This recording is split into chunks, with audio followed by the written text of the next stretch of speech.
Bismillahirrahmanirrahim. Assalamualaikum warahmatullahi wabarakatuh. Perkenalkan, nama saya Hesidia Ayu Dasari, NIM 2201010267, Prodi S1 Manajemen, Fakultas Ekonomi dan Bisnis, Universitas Muhammadiyah Lamongan.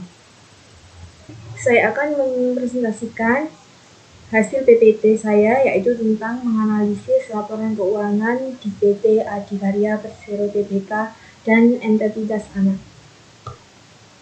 Saja ke pembahasan. Ada jenis-jenis rasio non-bank. Yang pertama yaitu rasio likuiditas atau liquidity ratio. Yang kedua yaitu ada rasio aktivitas atau activity ratio. Yang ketiga ada rasio solvabilitas atau leverage ratio. Yang keempat yaitu rasio profitabilitas atau profitability ratio. Yang terakhir ada rasio pasar. Langsung saja ke materi yang pertama yaitu rasio likuiditas. Rasio likuiditas digunakan untuk mengukur kemampuan perusahaan dalam memenuhi kewajiban jangka pendek yang akan jatuh tempo. Ada jenis-jenis rasio likuiditas yang dapat digunakan sebagai indikator dari rasio ini. Yang pertama yaitu rasio lancar atau current ratio. Rasio ini digunakan untuk melihat kemampuan perusahaan dalam memenuhi kewajiban jangka pendek dengan aset lancar yang dimiliki. Nah, di sini ada rumus rasio lancar. Current ratio sama dengan aset lancar dibagi utang lancar. Diketahui pada tahun 2022, aset lancar sebesar 29,593,503,866,970 dibagi utang lancar sebesar 24,618,080,064,517. Nah, sebesar 1,20. Pada tahun 2021, aset lancar sebesar 31,642,946,217 dibagi utang lancar sebesar 31,127,451,942,3131. Hasilnya yaitu 1,01. Nah, jadi analisis rumus dari rasio lancar yang saya hitung pada tahun 2021 sampai tahun 2022 mengalami suatu kenaikan sehingga dapat mencerminkan likuiditas yang tinggi. Selanjutnya yaitu yang kedua ada rasio sangat lancar atau quick ratio. Rasio ini digunakan untuk memperlihatkan kemampuan perusahaan dalam memenuhi atau membayar kewajiban jangka pendek atau utang lancar dengan aktiva lancar tanpa memperhitungkan besar kecilnya persediaan. Nah, ini ada rumus dari rasio sangat lancar yaitu quick ratio sama dengan aset lancar dikurangi persediaan dibagi utang lancar. Diketahui pada tahun 2022 aset lancar sebesar 4,396,901,032,232 dikurangi persediaan yaitu sebesar 6,988,293,371,412 dibagi utang lancar sebesar 24,618,080,064,517. Hasilnya yaitu 4,33.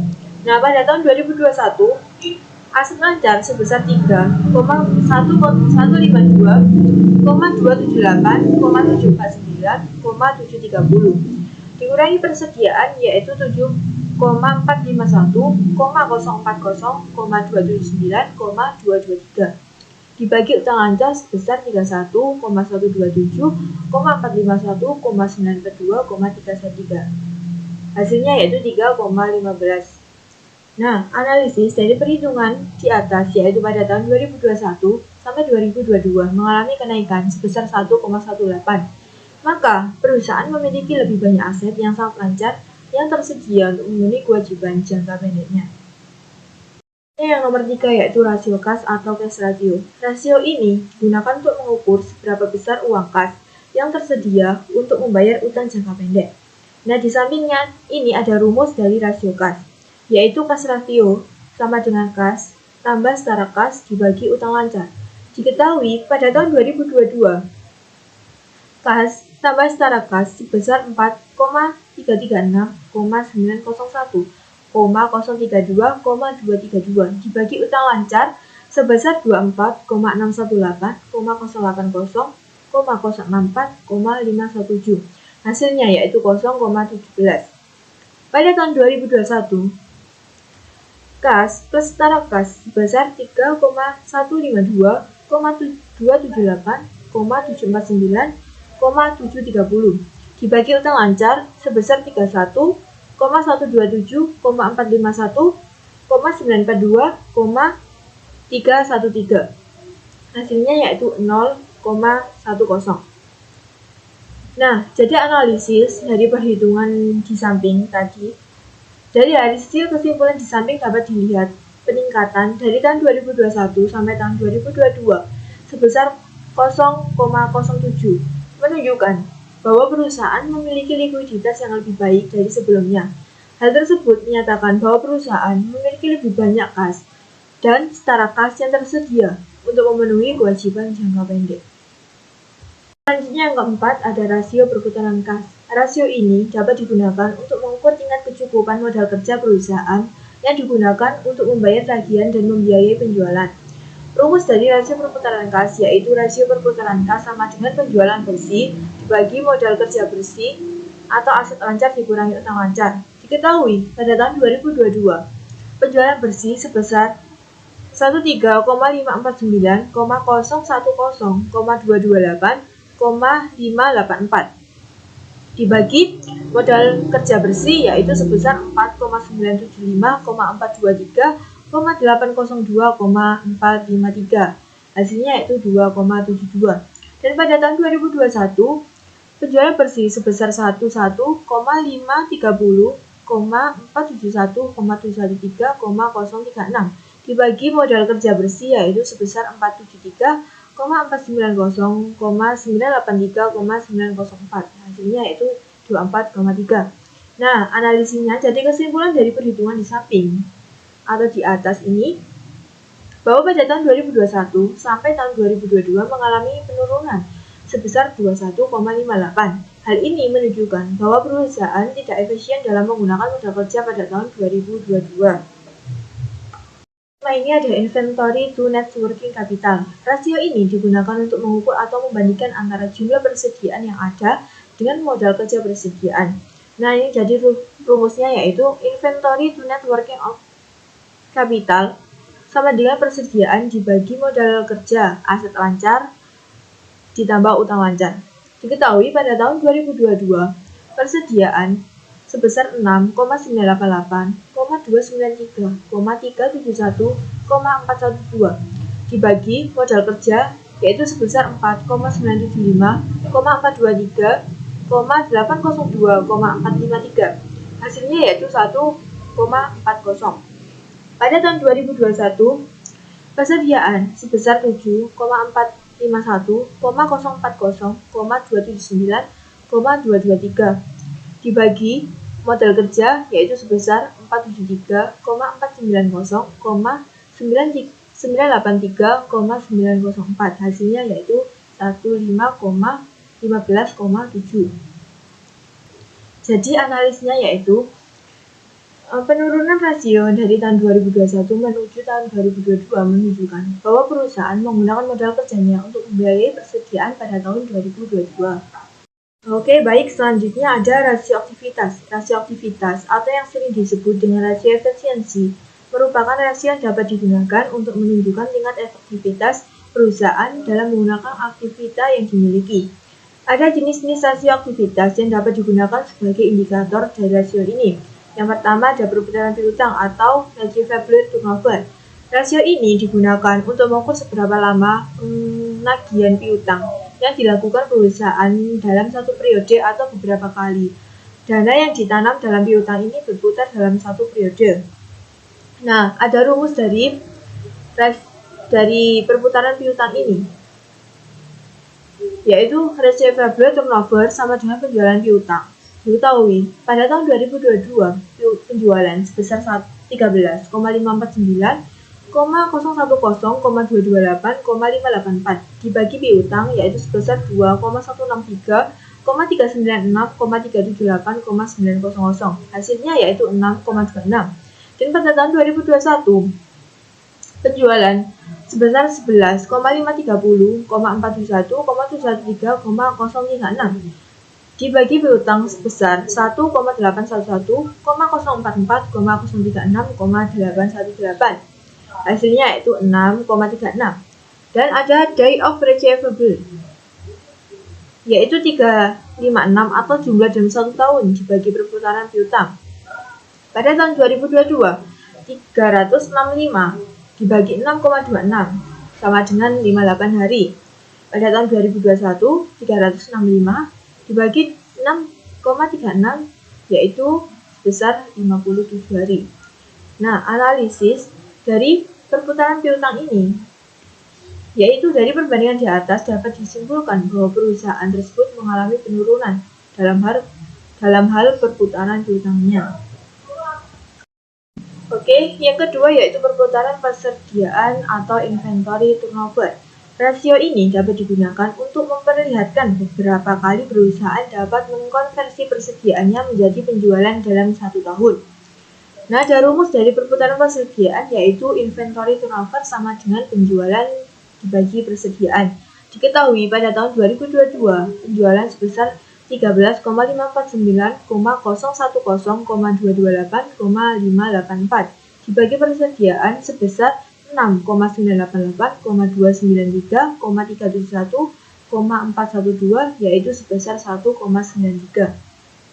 Pada tahun 2021 yaitu penjualan sebesar 11,530,713,036 dibagi persediaan yaitu sebesar 7,451,040,279,223 yaitu sebesar 1,54. Nah, ada inventory turnover index 356 atau jumlah dalam 1 tahun dibagi perputaran persediaan. Pada tahun 2022 yaitu 365 dibagi 1,93 yaitu sebesar 189 hari. Pada tahun 2021 365 dibagi 1,54 yaitu sebesar 237 hari. Nah, jadi analisisnya yaitu dari perhitungan di atas dapat disimpulkan bahwa perusahaan tersebut mengalami peningkatan sebesar 0,79 pada tahun 2022. Yang ketiga yaitu perputaran utang usaha atau payable turnover. Rasio ini digunakan untuk memperlihatkan beberapa cepat perusahaan membayar pemasoknya. Jadi rumusnya yaitu payable turnover sama dengan beban pokok penjualan dibagi utang usaha.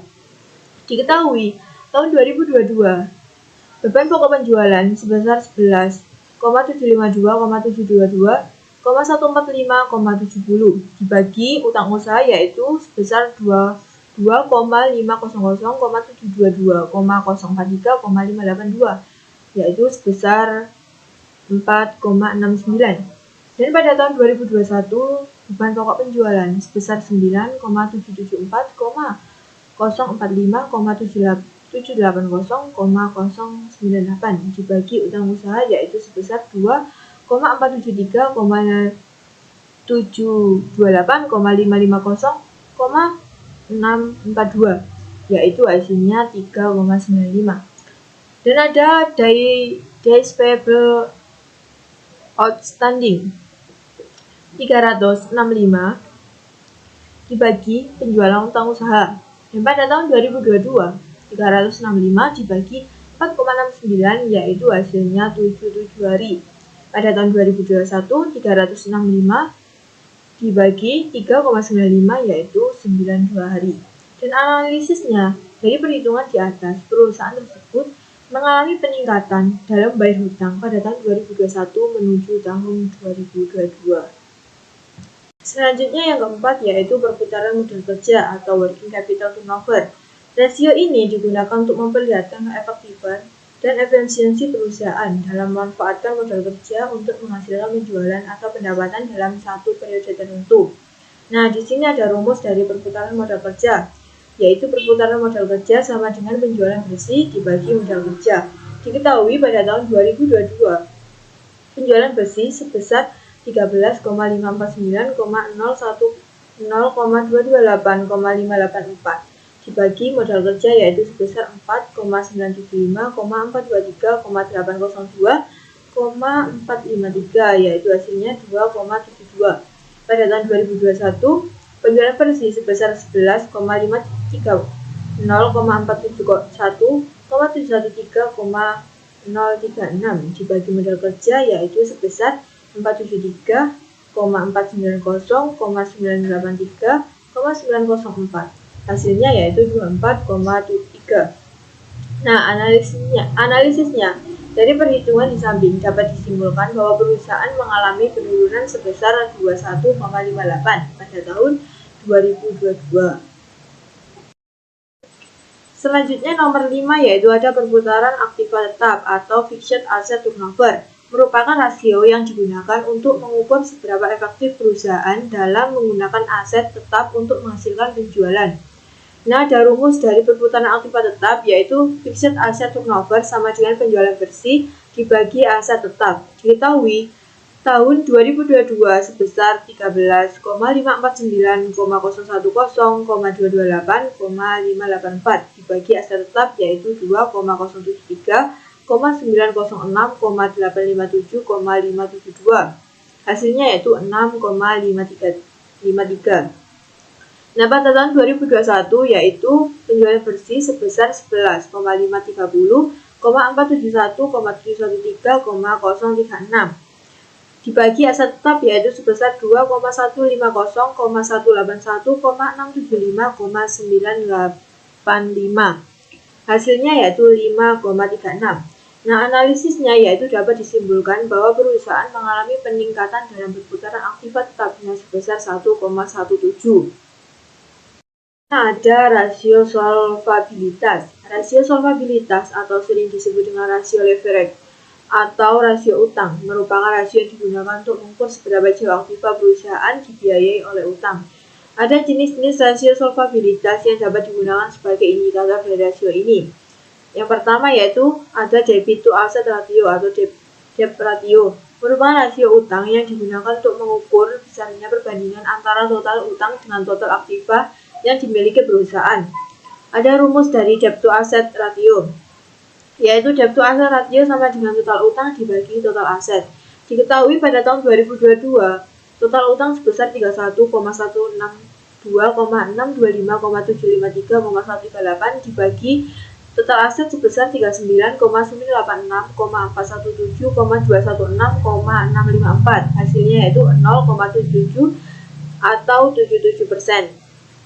Pada tahun 2021, total utang sebesar 34,242,630,632,194 dibagi total aset sebesar 39,900,337,834,619, yaitu hasilnya 0,85 atau 85%. Yang kedua ada debt to equity ratio, merupakan rasio yang digunakan untuk menghitung proporsi utang dan ekuitas yang dimiliki perusahaan. Nah, rumus dari debt to equity ratio yaitu debt to equity ratio sama dengan total utang dibagi total ekuitas. Diketahui pada tahun 2022, total utang sebesar 31,162,625,753,138 dibagi total ekuitas sebesar 8,823,791,463,516. Hasilnya yaitu 3,5% atau 0,035.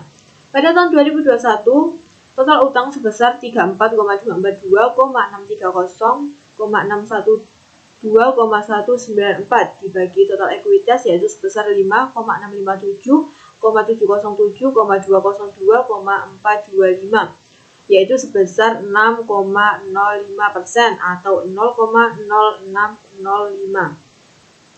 Nah, analisisnya pada perhitungan di atas menunjukkan bahwa perusahaan mengalami penurunan sebesar 2,52 pada utang ekuitas. Yang ketiga yaitu long term debt to equity ratio atau LTDTER, merupakan rasio antara utang jangka panjang dengan modal sendiri. Ya, rumusnya LTDR sama dengan utang jangka panjang dibagi total ekuitas. Diketahui pada tahun 2022, utang jangka panjang sebesar 6,545,688,621 dibagi total ekuitas sebesar 8,823,791,463,516 Hasilnya yaitu 0,74 atau 74%. Dan pada tahun 2021, utang jangka panjang sebesar 3,115,689,881 dibagi total ekuitas yaitu sebesar 5,657,707,202,425. Analisisnya yaitu pada kesimpulan ini perusahaan mengalami peningkatan sebesar 0,19 atau 19% pada tahun 2021 sampai tahun 2022.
Yang keempat, yaitu ada Timas Interest Earned, merupakan rasio yang diperuntukkan untuk mengukur kemampuan perusahaan dalam membayar seluruh kewajiban tetapnya yang berupa bunga. Nah, rumus dari Timas Interest Earned sama dengan EBIT dibagi total biaya bunga. Diketahui tahun 2022 sama dengan EBIT sebesar 183,299,216,266 dibagi total biaya bunga yaitu 806,691,421,118. Hasilnya yaitu 0,22 atau 22%. Pada tahun 2021 yaitu EBIT sebesar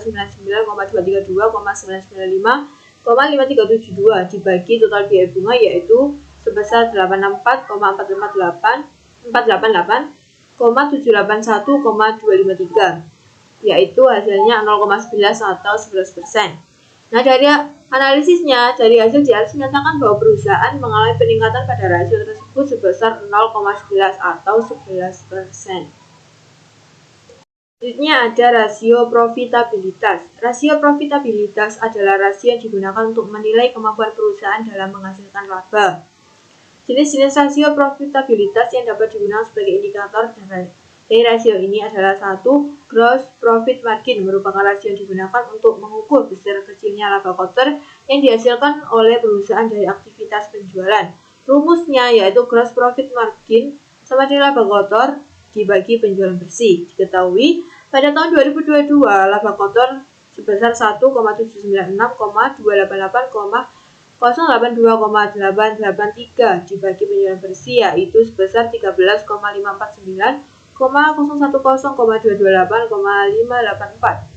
Hasilnya yaitu 0,13 sama dengan 13%. Pada tahun 2021, laba kotor sebesar 1,756,425,932,938 dibagi penjualan bersih yaitu sebesar 11,530,417,3,036. Nah, analisisnya dari perhitungan di atas dapat disimpulkan bahwa perusahaan tersebut mengalami penurunan sebesar 2% untuk menghasilkan laba kotor. Yang kedua adalah net profit margin. Rasio ini digunakan untuk menilai seberapa besar perusahaan mampu menghasilkan keuntungan dari total penjualan. Rumus dari net profit margin yaitu laba bersih setelah pajak dibagi penjualan bersih. Diketahui pada tahun 2022, laba bersih setelah pajak yaitu sebesar 175,209,867,105 dibagi penjualan bersih yaitu sebesar 13,549,010,228,584. hasilnya yaitu 0,01 atau 1%. Dan pada tahun 2021 yaitu laba bersih setelah pajak sebesar 86,499,800,385 dibagi penjualan bersih yaitu 11,530,471,713,036 hasilnya yaitu 0,00 atau 0%. Analisisnya yaitu hasil dari perhitungan di atas menyatakan bahwa perusahaan mengalami peningkatan sebesar 1% dari total penjualan. Yang ketiga yaitu return on sales, merupakan rasio yang digunakan untuk mengukur kemampuan perusahaan dalam menghasilkan laba sebelum bunga dan pajak atau EBIT atas total penjualan yang dilakukan oleh perusahaan. Nah, rumus dari return on sales yaitu EBIT dibagi penjualan bersih. Diketahui pada tahun 2022, EBIT sebesar 1,0699,829,414 dibagi penjualan bersih sebesar 13,549,010,228,584 yaitu sebesar 0,07 atau 7%. Tahun 2021 EBIT sebesar 1,121,060,745,373 dibagi penjualan bersih sebesar 11,530,413,036 hasilnya yaitu 0,09 atau 9%. Analisisnya, perhitungan di atas atau perhitungan di samping disimpulkan bahwa perusahaan mengalami penurunan sebesar 2%. Nah, yang nomor 4 ada return on asset. Rasio ini disebut dengan return on investment atau ROI. Rasio ini digunakan untuk melihat besar kecilnya kapasitas perusahaan dalam menghasilkan laba yang berasal dari total aktiva atau total aset. Nah, rumus dari return on asset yaitu laba bersih atau EAT dibagi total aset. Nah, diketahui pada tahun 2022, laba bersih atau EAT sebesar 183,299,716,266 dibagi total aset yaitu sebesar 39,986,216,654.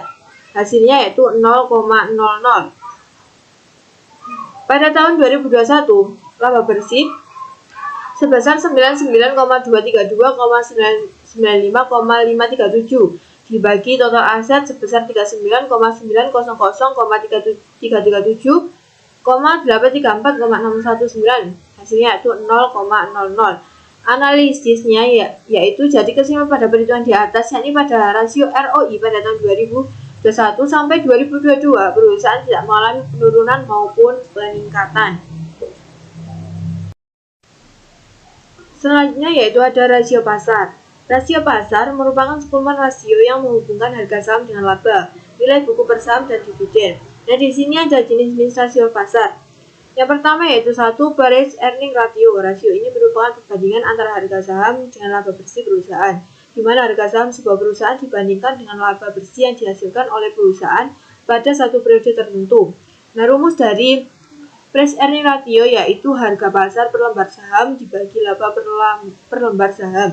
Diketahui tahun 2022 yaitu sebesar 17,67 dibagi 1,09 yaitu hasilnya 16,2. Pada tahun 2021 yaitu 15,50 dibagi 1,19 hasilnya 13,0. Nah, analisisnya pada perusahaan tersebut untuk price earning ratio mengalami peningkatan dari tahun 2021 sampai 2022 sebesar 3,2. Maka pada saham tersebut akan semakin mahal. Selanjutnya yang kedua yaitu earning per share. Rasio ini dapat digunakan untuk menilai keberhasilan manajemen dalam mencapai keuntungan bagi pemegang saham.